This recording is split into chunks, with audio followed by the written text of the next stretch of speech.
ప్రాణాలకే ప్రమాదం. పొద్దున్న లేచిన 365 డిగ్రీస్ వేడిమి దగ్గర కొలిమిలో ఉండాలి. పొద్దున్న లేచిన ప్యూరిఫైయింగ్ చేయాలి. ఆసిడ్ వగైరా వగైరా దానివల్ల దుమ్ము ధూళి వల్ల అనారోగ్య సమస్యలు అవుతాయి. 5,000 6,000 కోసం మనం ఇక్కడికి వచ్చి చేస్తున్నాము. దానివల్ల మా అనారోగ్యం చాలా దెబ్బతింటుంది. అత్యంత వేడిమిలో బంగారాన్ని కరుగుపెట్టాలి. ప్రమాదకరమైన రసాయనాలు ఉపయోగించాలి. అనారోగ్యకర వాతావరణంలో పనిచేస్తుండటంతో బాధించే వ్యాధులకు కొదవేలేదు.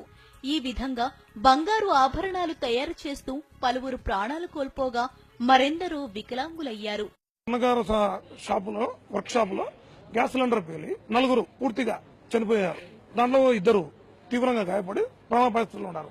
మా ఏరియాలో కూడా అంగడికి ఇది రసాయనిక చర్య జరగడం వల్ల 2 వర్కర్లు అంగడికి చనిపోయడం జరిగింది. ఇక్కడికి ప్రొద్దుటూరులోని బంగారు అంగళ్ల వీధిలో దాదాపు 4,500 మందికి పైగా స్వర్ణకారులున్నారు. 100 ఏళ్ల క్రితమే ప్రసిద్ధి చెందిన ఇక్కడి వ్యాపారాన్ని నమ్ముకొని వేలాది కుటుంబాలు ఇక్కడికి వచ్చి నివసిస్తున్నాయి. కేవలం స్థానికులే కాకుండా తెలంగాణ, మహారాష్ట్ర, రాజస్థాన్ వంటి రాష్ట్రాల నుండి అనేక మంది కార్మికులు ఇక్కడికి స్థిరపడ్డారు. ప్రొద్దుటూరులో బంగారం పనులు చేసుకుంటూ జీవనం సాగిస్తున్నారు. ఒకప్పుడు వీరికి క్షణం తీరిక ఉండేది కాదు. త్వరగా నగలు తయారు చేసి ఇవ్వమని వ్యాపారస్తుల నుండి ఒత్తిడి ఉండేది. కానీ ప్రస్తుతం పరిస్థితులు తలకిందులైంది. నామమాత్రంగా కూడా చేతిలో పని లేకుండా పోయింది. సన్నకారులకు ముందు మాదిరి పనులు లేవు సార్.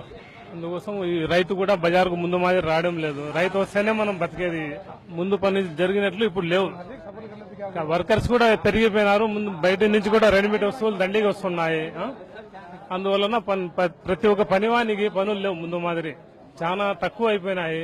బాడీగలు మనం కట్టుకునే పరిస్థితుల్లో కూడా లేవు. మనం ఒకప్పుడు ఉన్నత స్థాయిలో జీవితాలు కొనసాగించిన కార్మికులు నేడు పతనావస్థలో కొట్టుమిట్టాడుతున్నారు.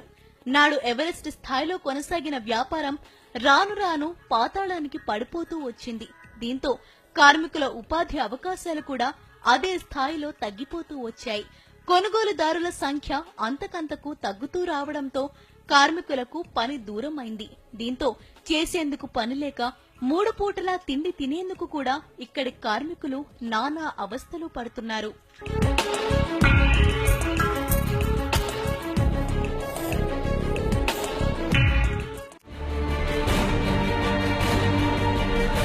ఒకనాడు దగదగలాడిన పొద్దుటూరు బంగారం వ్యాపారం నేడు మెరుపు తగ్గింది. ఒకప్పుడు కొనుగోలుదారులతో కిటకిటలాడిన బంగారు అంగళ్ల వీధి